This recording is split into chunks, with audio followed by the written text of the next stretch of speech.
Thank you all. I'm very excited to bring this program to you. So once again, if you are new to us, if you're not familiar with our webinars, please do ask any questions by going to the chat box, which is at the bottom of your screen in the middle. I may not get to your questions until the Q&A session at the end, so just be patient. We've got a lot to cover, and so let's jump right in. So the program today is the dunes in the Delta. This is two incredible countries in the southern part of Africa, Namibia and Botswana, that we're going to be going at the end of April and the beginning of May of next year. I wanted to share with you a quick anecdote about how this program came together.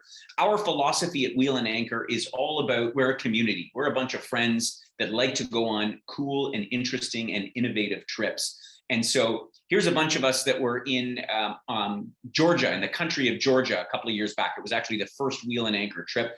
And the gentleman, one of the gentlemen on the right side there, Richard, had suggested to us before we went on the trip, he said, why don't we go to this cool restaurant in Tbilisi in Georgia? And this sort of spawned the whole notion of members kind of telling us what they want and what they want to see and things that they've heard about. And so to make a long story short is we took Richard's suggestion and we substituted one of the restaurants that we were going to dine in Tbilisi, in the capital of Georgia. And it was the most bizarre experience getting there. But we went there into the top of this apartment building to this totally eclectic penthouse that had been converted into a restaurant, and had the most incredible meal overlooking Tbilisi in a place that I would have never heard of because it's just not on the tourist map. And that's kind of how we work, right? We share ideas, we like to try out different stuff. We're travelers, we're adventurers in the end of the day. And in fact, this program was recommended to us, or I'd say requested, by Helen and Tom. They're in the picture on the left-hand side there. This was us when we were in Jordan on our last trip of our last day of our trip through Israel, Jordan, and Egypt. And I can remember vividly there saying, we want to go to Namibia and Botswana. And I said, that sounds great, let's go. And so that is how this trip came about, because that's what we're all about. We're all about having fun, bringing travelers together, and having a great time along the way. And again, it's that sort of, how do I want to call it? That familiarity that we have, even if you go on a trip with us and you might not necessarily know the other people, but you'll know that they're travelers, and you'll know that, it's kind of like friends of mine or friends of yours kind of an attitude. And that's what our approach is at Wheel and Anchor.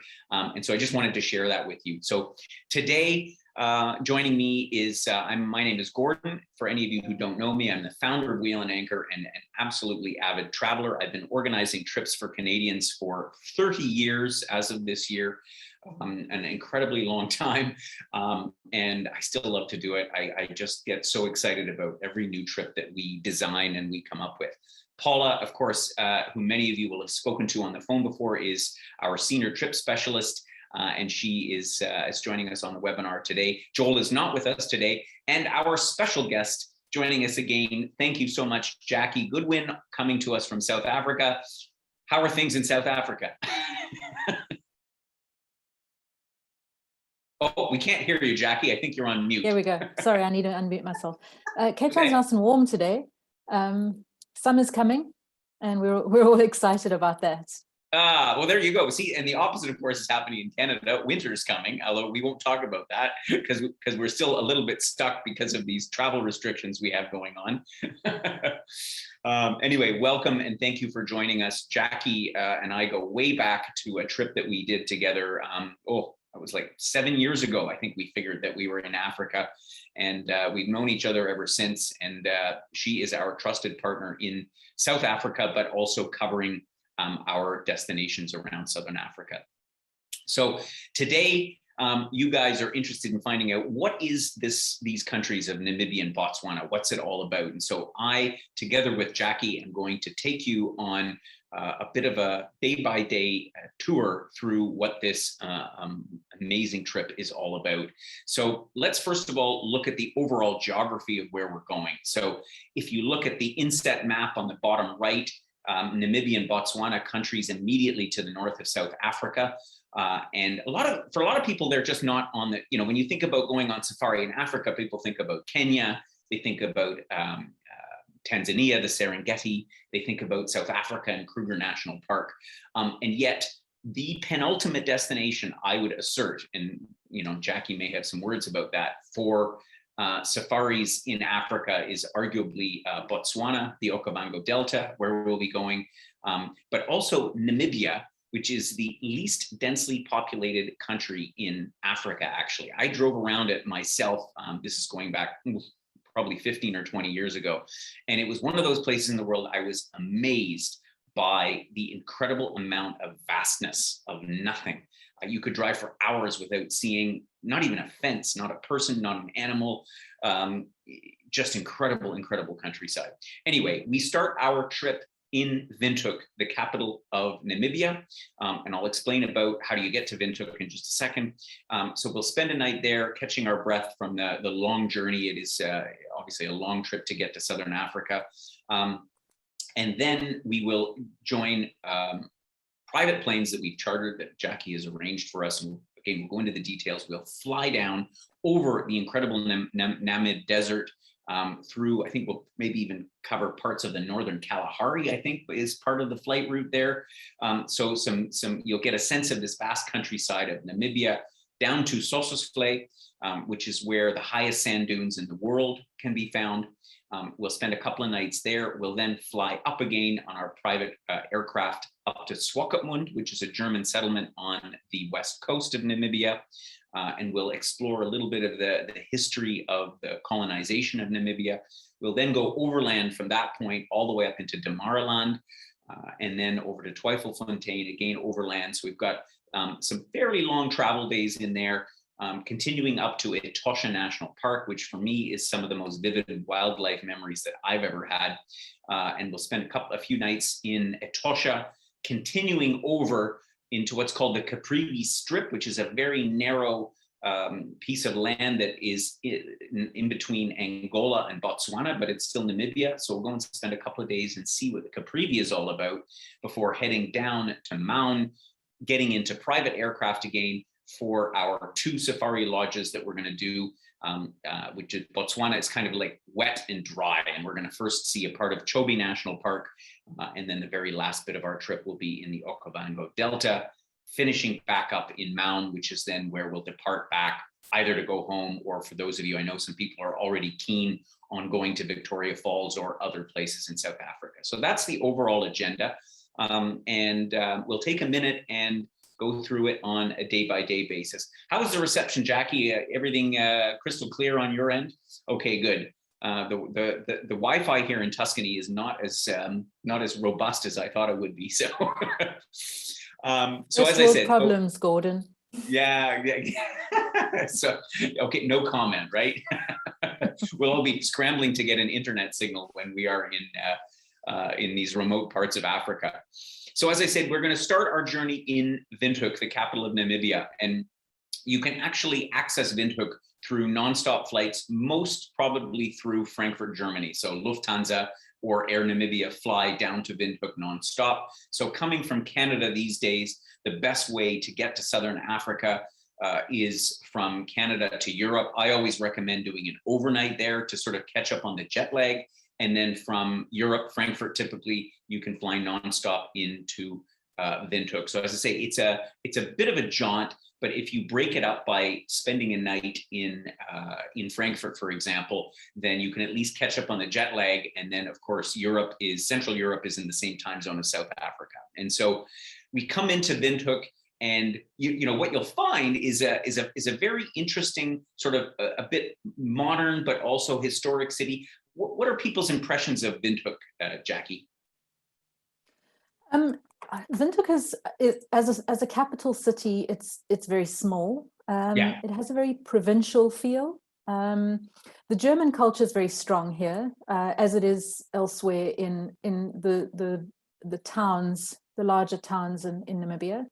But it's quite slow, and it's, I guess, like other capital cities, not the Swakopmund, for example, is a little more exciting than Vintuck, but there's a lot of rich history and culture in Vintuck. And then the beating heart, I would say, of the city is Kadatura Township, which was formed in the 50s. The political history of Namibia is very similar to that of South Africa. So there are also townships that culturally and politically have great significance in the history of the area.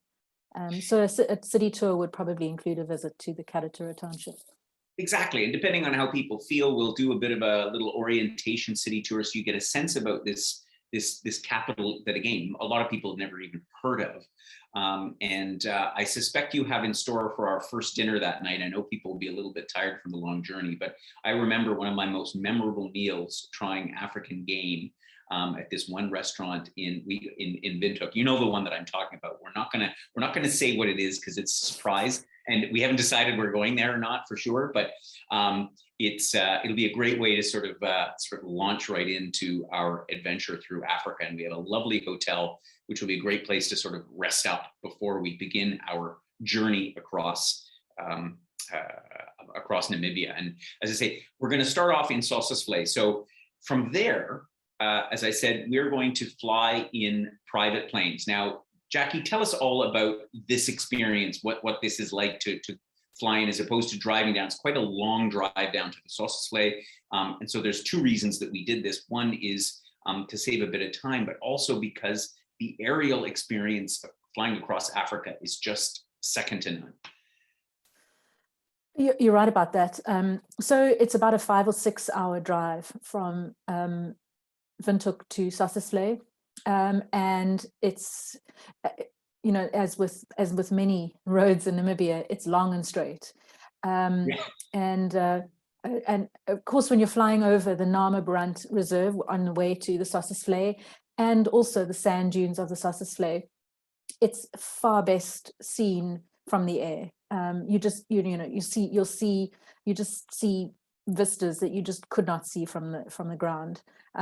Obviously, while we're there, we'll be able to see these massive sand dunes from the road, which you don't get the impression of the size from the air, but the colors and the shapes and just the beautiful patterns, you have to see from the air. So it really makes a lot of sense to do this part of the trip by air. And as it is, they offer from Swakopmund, they offer scenic flights from Swakopmund over the dunes, which people pay a lot of money for. So rather this way we're already doing it. Yeah, absolutely. And so the aircraft that we'll be in, just again to give people a sense of it, it's like 6 passenger, like Pipers or Cessna Caravan. Is that is kind of the aircraft that we're talking about? So yeah, we only really know the day before or a couple of days. The right. Charter companies only know a couple of days before, depending on their loads, what we'll be using. But more than likely for a group this size, it would be a 12 or 14 seater caravan, right. Or a couple of 6 seaters. So or a few 6 seaters. So yeah, but it would never be anything smaller than a 4-seater. Right, exactly. And so either way, you get a bird's eye view because you're never flying more than a few thousand feet over the ground. And if you haven't been in a small plane before, which I suspect most of our members that would go on this kind of a trip have been on it before, it's usually not that bumpy is my experience, but yeah, you get a few bumps along the way, but the vista is what makes it all worth it. We'll fly into Sossusvlei, and we've picked out a beautiful lodge that we're going to stay in, which is right inside the park. Is that right? It's actually right outside the park. There is only one lodge. Well, it could be inside, it could be outside.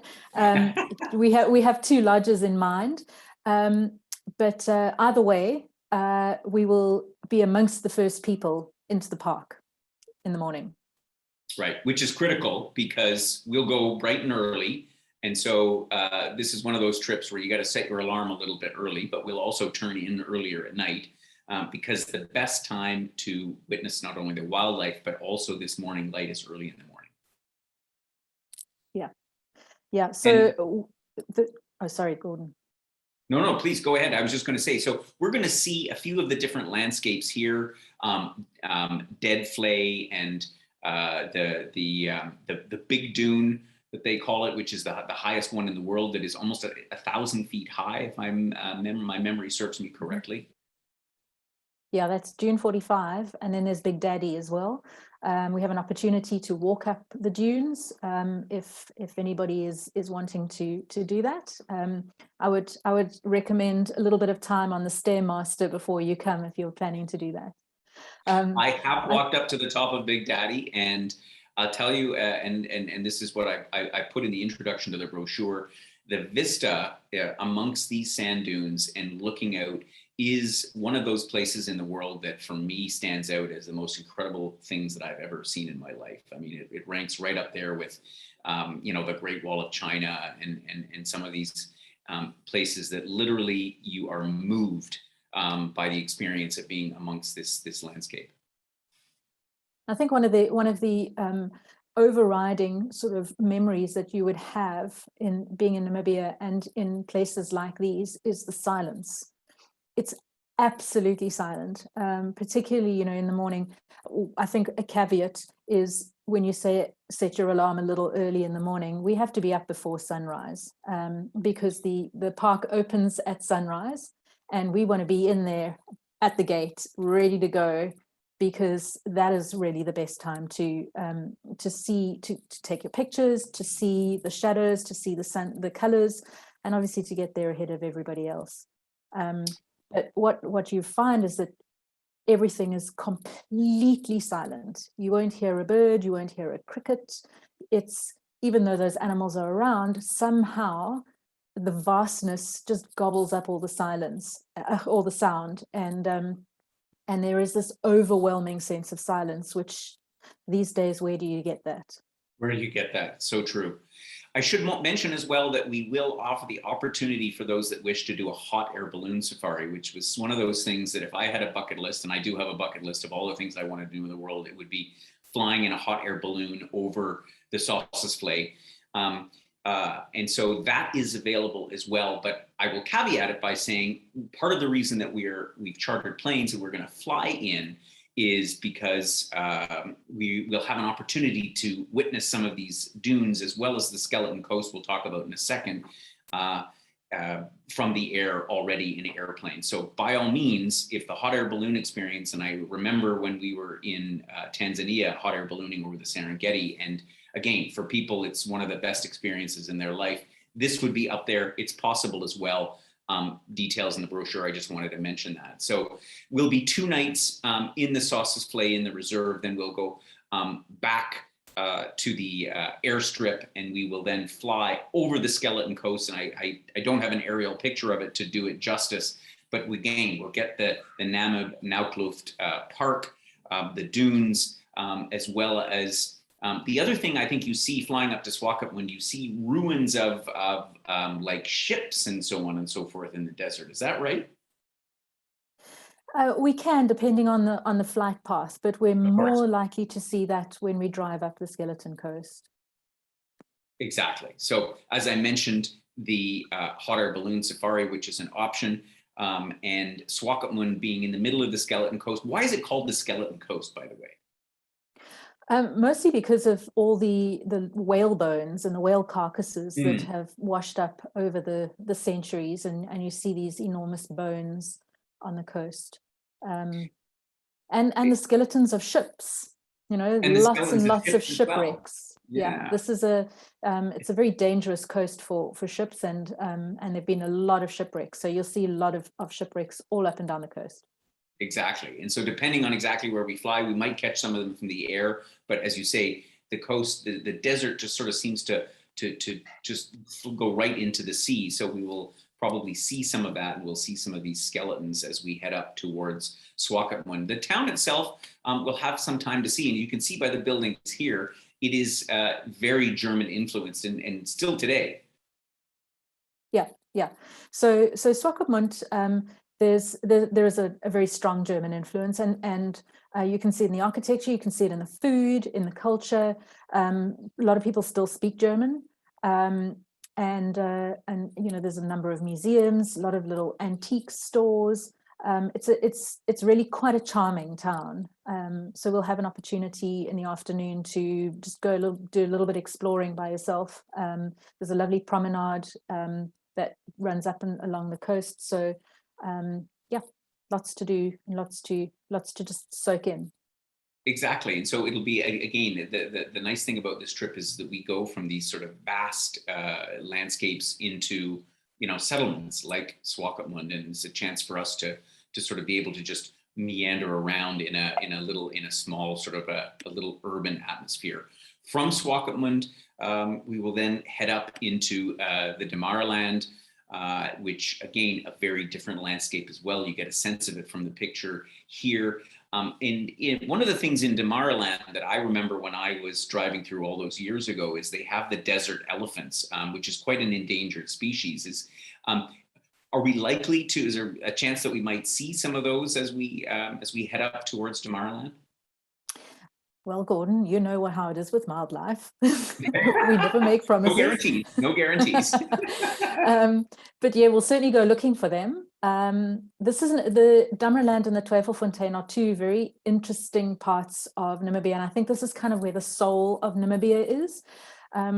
There's a lot of ancient history in the area, and so that's the one aspect of what we'll be sort of exploring. And then the other is the desert adapted elephants. There are also desert adapted lions and rhinos, which we'll also go looking for, but we have a better chance of seeing elephants down some of the dry riverbeds. So yes, for sure, we'll go looking for them. We're going to go looking for them. We have a lovely lodge picked out here in Damaraland up near Twyfelfontein. And again, talking about the heritage and the ancient history, one of the unique things you find here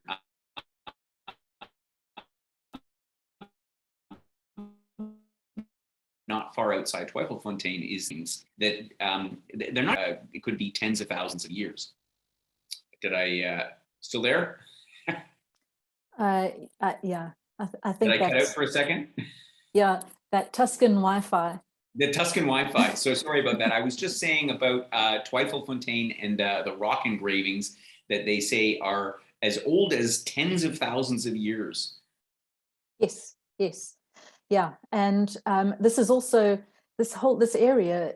It's the Twyfelfontein is a World Heritage Site, and this is in all of Africa. This area has the highest density of rock art, and this is both paintings and engravings. We can't see the paintings anymore in many of the places they've faded, but we see a lot of engravings, and a couple of well-known friezes as well, like the White Lady, for example. But yeah, some of these engravings they reckon are sort of 20 to 30,000 years old. Others between 1,000 and 6,000 years. So it's either way, it's extremely interesting, the depth of the history in the area. Exactly. I mean, we think about ancient history in terms of, you know, Egypt and, you know, and the mummies and the pharaohs and all those things that, you know, we saw one of our previous trips. And when you think about, again, the age of this stuff, this is some of the earliest, you know, art form you can find anywhere in the world, I think is here. So it'll be a fascinating stop. Again, another different divergence from the geography, the wildlife. We then head up to Etosha National Park, and one of our members, Fran, was asking about how long are the driving days. And we have some long driving days, there's no question about it. So why don't you give us a sense of what those days are like? What does an average driving day sort of look like when we're going, for example, from Swakopmund up to Damaraland, or Damaraland up to Etosha? Okay, so Swakop to Damaraland, that's a long day. So we're looking at 7 to 8 hours. However, it's a long day, not necessarily because we're driving for 7 to 8 hours, but we've got a lot to see on the way. So we're heading up north along the Skeleton Coast to Cape Cross Seal Colony. And this is where we have an opportunity to see some of the real Skeleton Coast. And we stop at the lichen fields, we see a shipwreck, and then we backtrack and then we turn inland again. So it's not like we'll be sitting in the car all the time. We'll be getting out and seeing things. We may have an opportunity, depending on how much time we have taken to see stuff along the way, we may have an opportunity to do some sightseeing in Damaraland on the afternoon that we arrive. So, but we're looking in terms of distance, we're looking at about 450 kilometers that we'll be driving that day from Swakopmund to Damaraland. Exactly. And so for some of these driving days we've got 400 and 500 kilometer long jaunts. We'll do them in legs. So it's not like we're going to be sitting in the car for 6 hours at one stretch. We'll obviously stop for a break, for a nature break, as it were, for lunch, and also to see some of the things along the way. I think it's important to note we're also going to be having the same vehicles from Swakopmund basically all the way through to Maun. Is that correct? Correct. Yeah. And these will be. Sorry, yep. Go ahead. Go ahead. These will be safari vehicles. So we'll be using either Toyota Land Cruisers or Toyota Hiluxes. They've all been modified. So they have, they're enclosed, much like the vehicles, anybody who's traveled to East Africa, and you've seen those enclosed 4x4s. That's very similar to what we'll be in.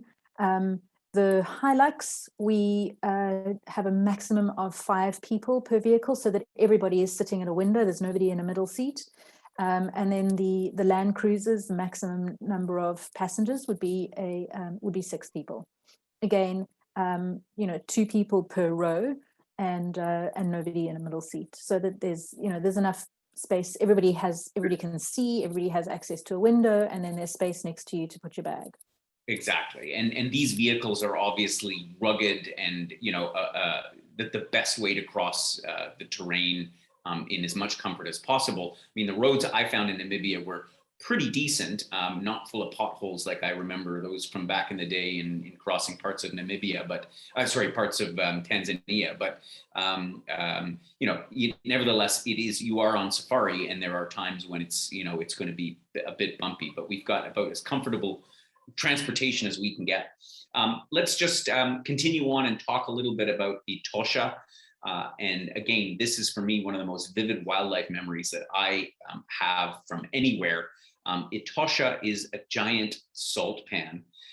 And so what is it about Etosha that is so special? And, the lines being one thing, there's so many aspects to it, Jackie. Well, I think it's quite a small. I think it's about 22,000 square kilometers, which is quite small for a national park. But the pan is sort of the main feature. And even though it is a shallow pan, it's not. It is a salt pan, and it doesn't always have water in it. So obviously, in the wet season, which runs from about November through April, the pan will fill up, but the water evaporates very, very quickly. And as it evaporates, it makes these smaller and smaller water holes. And of course, it's in the desert, so there's nowhere else for the animals to get water, which means that they have to concentrate around these water holes, which is what's so special about game viewing in Etosha, because that the animals, you don't have to go very far, because the animals are going to be around the water holes. So as long as you know where the water holes are, you know that you're going to find animals there. And that's what makes it so easy, I guess, like shooting fish in a barrel. For want of a better metaphor. Great too, because it also means that we have long drives on the trip anyway to get from one place to the next, but for the wildlife viewing in Etosha, we don't have to go quite as far. And we're going to be staying for a couple of nights in Onguma. This is on the east side of Etosha, as I recall. And from here, we'll obviously be doing the usual game drives. But again, as we see in these pictures here, we don't generally have to go as far because they're all around the watering holes. Yeah, so what we'll do is we'll spend 3 nights in the area. We'll spend our first night on the western side of Etosha. And then that's a springboard for a full day's drive through the park, where we can take as much time as we need to do some game viewing. And then we've gone right through to the east. And then we have another full day where we can explore the eastern side of the park and the private game reserve that borders the park where we'll be staying. Exactly. And again, so part of the benefit is we get Etosha, which is a national park, it's public, and then we get the private game reserve of Onguma. There's no fences separating the two, but obviously in the private reserves like Onguma, you have far less people, because it's only the people that are actually staying on the reserve that can view the wildlife there. Is that right? Correct. Yeah. Exactly. So we'll spend 3 nights in the area around Etosha Pan. The game reserve itself, again, lovely accommodations. We picked out some of the loveliest, most authentic game lodges. And again, I know Jackie has a tremendous amount of experience in selecting places that represent, the sort of the best of what Africa has, but at the same time, at a price point. There are certainly far more expensive lodges that you can stay in, but we have ones here that are, I guess, they're often family owned, is my experience, and again, that you are literally right out in the wilderness. Like you see, this is a great picture of a little buffet in a bar. I thought that was a great example of some of what Onguma has to offer. Yeah, we'll be doing a sunset game drive at Onguma, so that may be what our game drive entails. Exactly. So a little bit of sunset, a little bit of vast African wilderness, and then some appetizers and a cocktail. What better way to go around Africa? So from here, we have a fairly long drive up north. We're going to go up to the northern part of Namibia, into this area called the Capri Strip. This is a narrow band of Namibia, of the country, that is, again, bordered to the north. It's only about 50, 60 kilometers wide. The north you have Angola, and the south you have Botswana. And Capri is a unique environment. Again, we come from a lot of very dry. Namibia is very dry and arid. And then all of a sudden, Capri is then much more lush and green. Is that my understanding? I haven't been to Capri myself, so I have to rely on you, Jackie, for your explanation about what this area is unique for. Yes, so this area very much is very different from everywhere else in Namibia. So this is on the Okavango River, which is obviously a permanent water source, and it is exactly as you see there. Lots of green, lots of water, and probably the only part of Namibia that looks like this. Politically, the Capri Strip is a little contrived, and it has a lot to do with the political history of the countries in the area. But Namibia loves to show it off as their own little piece of paradise. So it's a taste of what we'll be getting in the Okavango. And so in Capri, the area that we're at, that's this part of the delta, or the part of the river, I should say, is Bwabwata National Park. Yep. And does it have any special characteristics that, again, it's very different from the rest of Namibia, but that differentiate it from other parts of this particular part of the region? Well, it's very different from Etosha because this is real bush. So this is more similar to what you're going to be seeing at Camp Okavango towards the end. You'll be seeing a variety of animals that, because of the water, you'll be seeing a variety of animals that you would not have seen in Etosha. Animals like the Sitatunga or the red lechwe, which are dependent on water.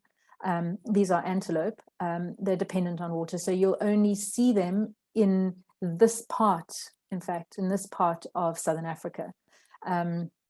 So if you're checking animals off your list, those are two lifers. Absolutely, and that there's going to be a lot of checking animals off the list on this trip. From Capri, the journey then continues back south again, or southeast to be more specific, and we head towards Maun. And Maun is a smaller, otherwise, I guess the only significance of Maun in Botswana, so we'll cross over into Botswana, is as the gateway to the national parks of Botswana, which are so famous and so celebrated around the world. So we drive down to Maun. We don't even stay overnight. I think we jump right in our planes again. And similar experience as in the beginning of the trip, I guess we fly right in, first of all, to Savuti. Is that right? Yes. So the best way to get around Botswana is by air. The roads are impassable in many places, and particularly in areas where we're going into private concessions. You're not able to, in many cases, you're not able to drive in. So we don't have a choice but to fly. And again, though, we're flying very low. So those very typical pictures that you see of the Okavango Delta from the air is what we see. So we're going to Savuti, which is in the southern part of the Chobe National Park. It's famous. There are a couple of documentary movies that you might want to have a look at before we go there, and that's by Beverly and Derek Joubert, that documents the lions that would feast on tired, hungry, thirsty elephants as they made their annual migration down to the Savuti Channel, only to find that the channel was dry. It dried up in the 1980s and only really started running again in about early 2000s. So it has it's quite famous for the interactions between lions and elephants in the area. It's very predator heavy. So this will be our opportunity to really see some good predator interaction with game.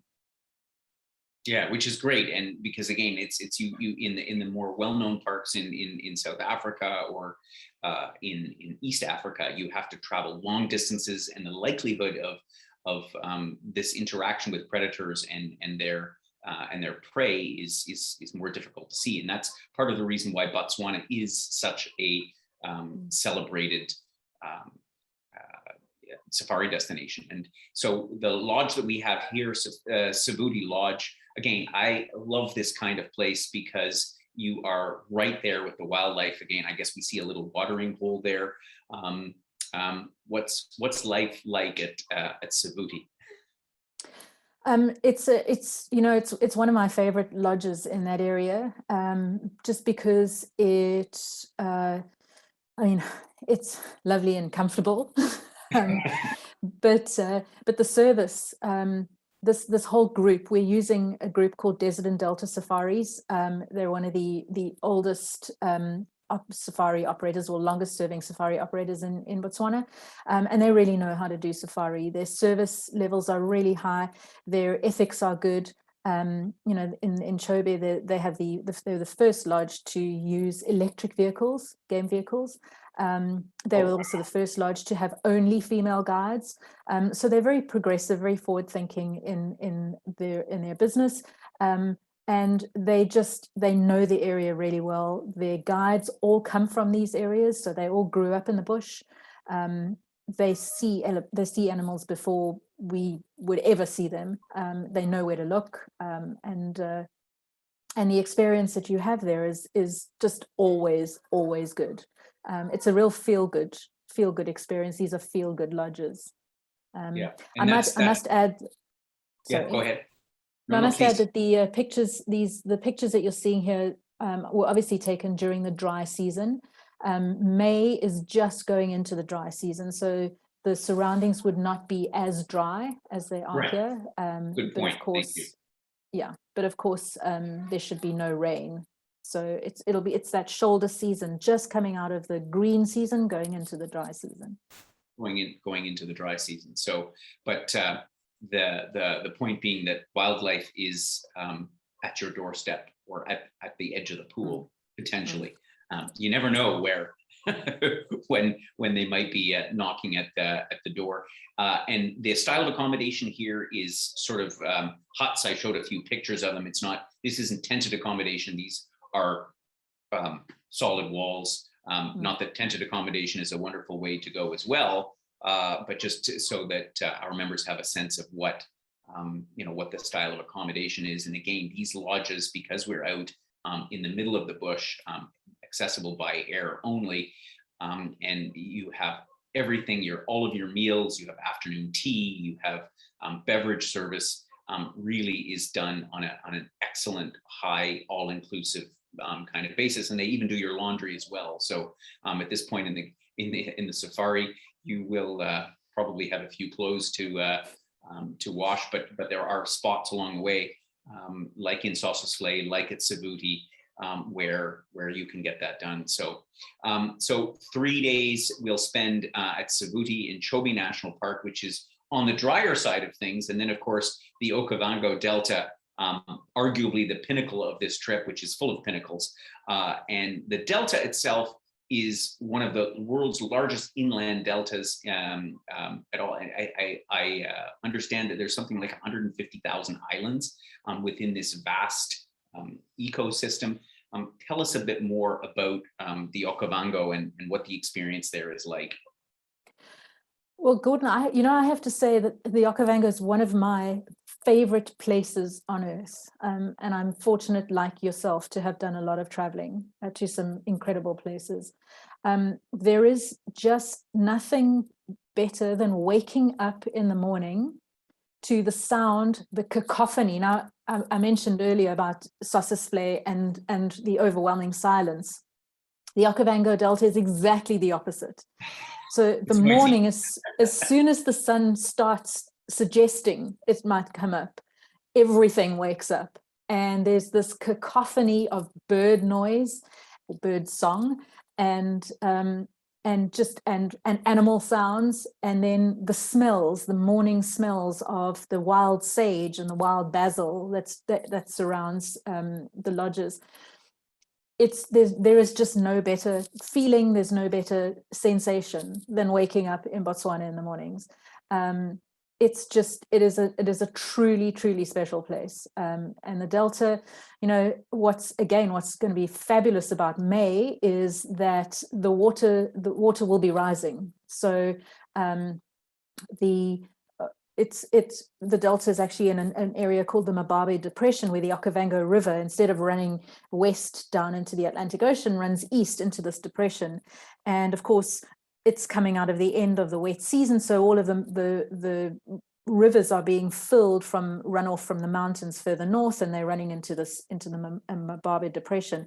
And so you can wake up one morning and the water will have risen, and you wake up the next morning and the water's even higher. And it's this crystal clear, beautiful water that you can see through, and it's just super special. Lots of birds, lots of animals, and just the most magical place. I can't say enough about the Okavango Delta. Yeah, no, exactly. And we similarly have accommodation that is suited to this beautiful place, because again, I like this style because it blends so well into the natural environment. You can see everything on raised platforms because of course it's wet. So it's not like you're walking around on the ground, because it's, I guess, all sort of swampy, if not water underneath, I guess. So again, because this is the Delta, and because the water levels, rise and fall throughout the year, and you never know how high it's going to get, because it all depends on the rain. This is a camp, because we stay in tents, is on stilts, so that, at the height of the flood, there might be water underneath your tent, whereas in the dry season, it'll be completely dry. And so you're up on stilts for that reason. I must add that this camp was rebuilt in 2019, just before the pandemic. The tents are enormous, the rooms. So when I say tents, they're basically canvas walls, so you can see that it's not a tent. Exactly. This is a tent of another degree. How huge they are. And super comfortable accommodation, large terraces, obviously the big giant comfy beds that are obviously surrounded in mosquito nets. People often ask me, there's no air conditioning in these tents, but the temperature usually cools off at night, that it ends up to be very comfortable for sleeping. It's my recollection. Yes. Look, I mean, the only time that it's really, really, really, really hot and uncomfortable is kind of September, October. For the rest of the year, the temperatures are really, really quite mild. May, the early mornings will be chilly as it's starting to cool off, but otherwise it's going to be really nice. It's going to be really nice. And so it's perfect because you have lovely sleeping weather at night. And then during the day, it's mild, it's warm, but it's not hot. So it's the perfect atmosphere for exploring the Okavango. So we're going to spend again 3 nights here in the Okavango. And you got stuck for a second. And so our average day, so this is again, big difference from a safari in the Okavango is all about water-based stuff. So we're out by boat, is that right? Yeah, so the main safari activities here, because we are where we are in the Delta, there are very few roads that we can use for game viewing. So everything is done by boat or by makoro, which is the traditional dugout canoe. Where you have a poler at the back who sort of poles you through the waterways. And then by motorboat, you can see a motorboat, an example of motorboat there. There we go, those are the traditional makoros. And so that you'll often do in the morning when it's nice and quiet. You could see hippos, you could see crocodiles, elephants from these little boats. But this is how this is actually how people get around in the Delta. So the traditional villagers who live in the area, this is how they get around. This is how they do their fishing. And then one of the other things that we do is walking safaris, which is another really, really special way to explore this area. So you'll take a makoro or a motorboat onto an island, and then you'll do a walking safari on an island. So these are 3 different ways of viewing game after having done Etosha and Savuti in the vehicle. And people always ask me, is it dangerous? You see a big giant crocodile and you're in this little tiny boat inches above the surface? We haven't lost too many people yet. I think the allowance is like 10% a year. We haven't gone over more than 10% yet. No, it's quite safe. So we have 10 people coming along with us, and we shouldn't lose more than 1. There we go, something like that. No, they wouldn't do it if it was not safe. It wouldn't be done. And all of the Delta camps offer makoros. Yeah, fantastic. So again, this will be a real treat. Our last part of our journey in this Okavango Delta, that, as Jackie said, truly one of the most incredible places that you'll find anywhere in the world. And I'll tell you, I can say already there will be probably tears in some of our eyes when we have to say goodbye after having gone on one of the most incredible journeys around Africa. We will leave the Okavango and get back in our little plane and fly down to Maun, and then that will be the end of our journey through Namibia and Botswana. Again, an epic adventure. And I'll just give you a few of the details on the trip. From Maun, I know a couple of members have asked, well, I want to do more in South Africa.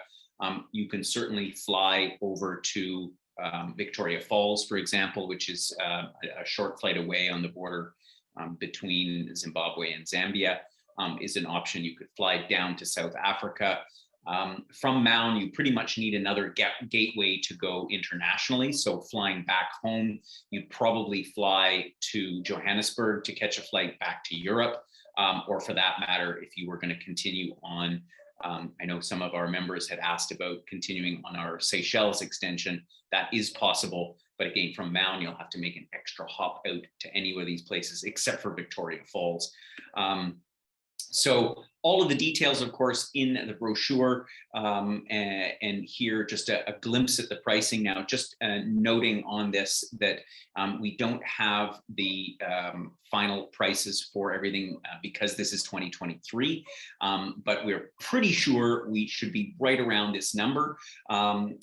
This is one of the most exclusive safari experiences you can do, so it's certainly one of the more expensive trips that we have in our repertoire.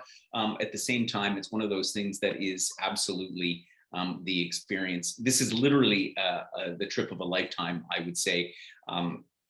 As you know, with all of our trips, most things are included. We have some lunches here and there that are not part of the program, but for the most part, you are well looked after. And again, in those lodges, you have an all-inclusive type arrangement. So you really, there's no place to go to spend money on anyway, because you are in a lodge in the middle of the Delta or in the middle of Chobe. And so the only other extras for this, of course, the hot air balloon flight, the flights that we can facilitate depending on where you want to go, what you want to do. Again, details are available in the brochure. Airfares typical for Southern Africa are in and around between sort of $1,500 and $2,000, depending where you're flying from in Canada. And I do expect those should stay fairly constant, although there's a number of factors. We lost South African Airways in the midst of the coronavirus, I think, Jackie. So we'll see what happens with that. So there's still some uncertainties a little bit ahead, but luckily this trip is far enough away. And of course, if you have any more questions, and I'll address some of the questions that have come in now, but please do drop us a note, give us a call. I will say about this program, it's very difficult to actually get space at some of these lodges. In fact, when we were putting the program together with Jackie, she was saying, well, all these dates in May are already booked. So we had to sort of piece this together to be able to get what we have.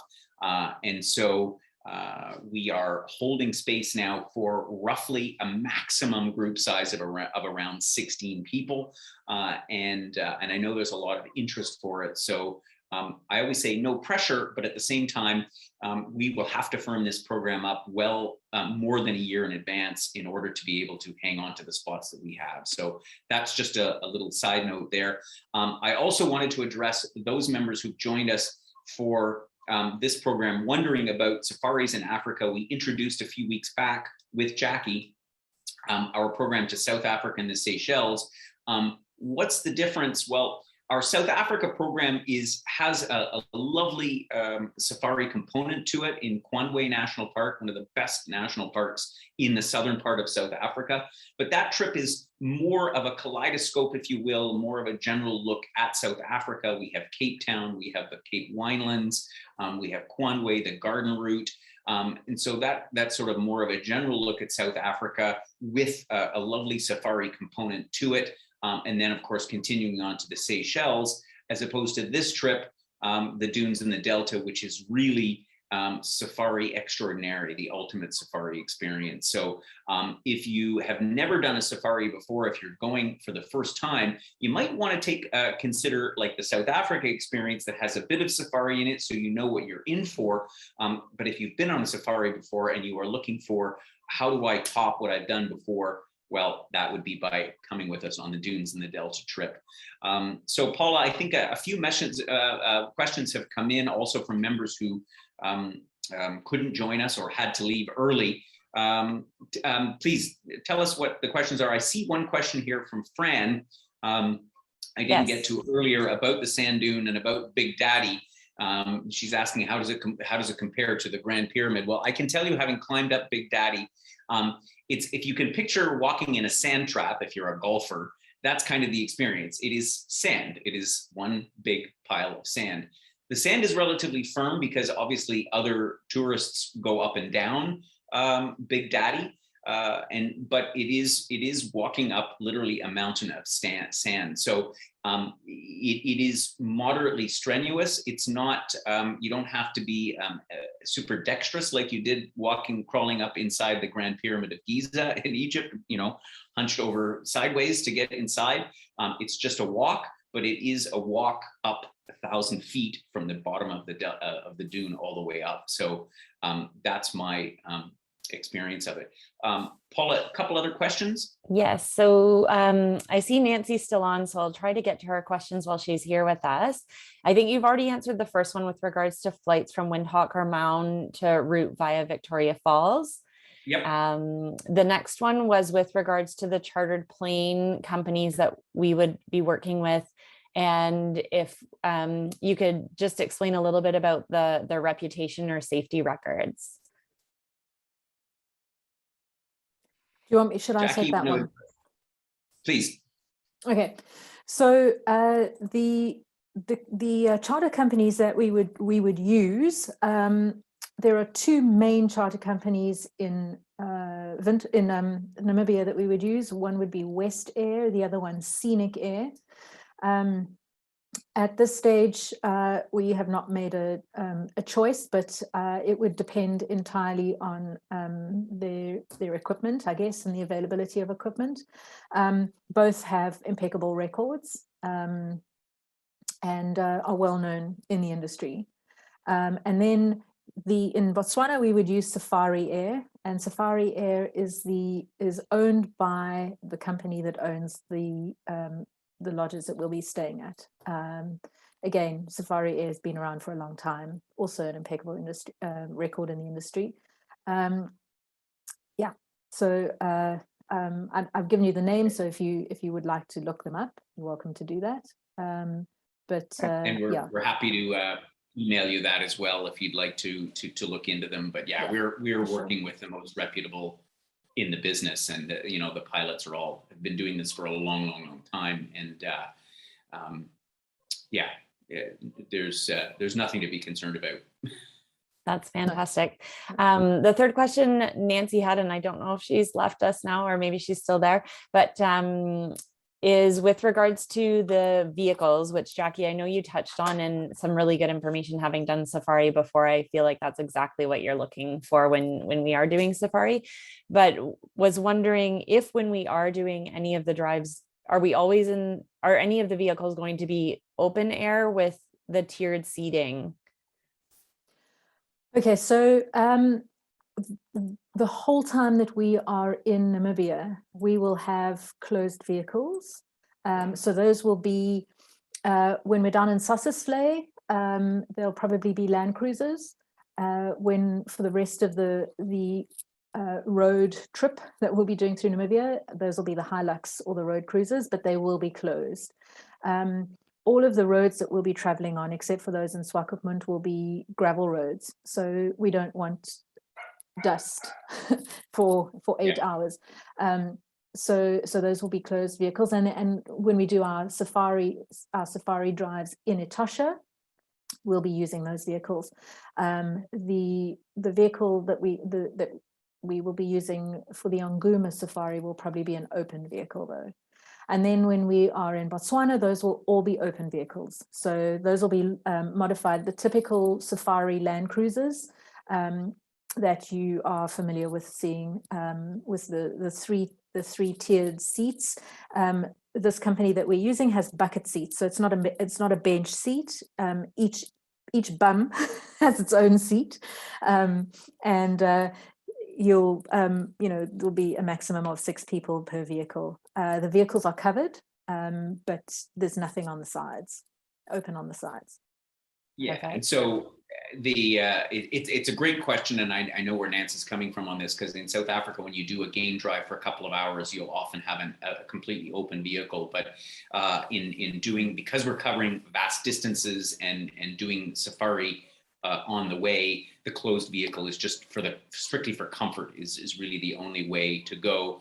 And it doesn't really compromise your experience at all, because you've still got big windows. Everybody has a window. You can open them.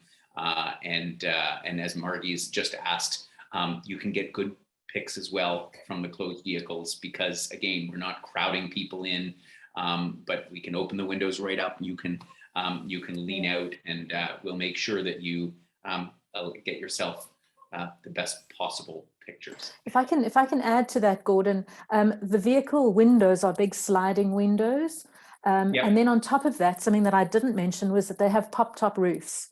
So the roof comes up and you can actually stand in the vehicle like you can in East Africa. You stand with your head outside. So if you want to take a photograph, you can put your camera outside and you're standing to take your pictures. And again, there'll be a maximum of 6 people in that vehicle. So that space around your seat and that window right next to you and the space right above you is yours. Exactly. So not to worry, we'll make you will be able to get some of the best photos possible. A couple more questions came in, Paula. Yeah, so a couple more here. Paulette was asking, this being the end of the wet season, is there likely to be any problems with mosquitoes? How long is a piece of string? So there are always mosquitoes. However,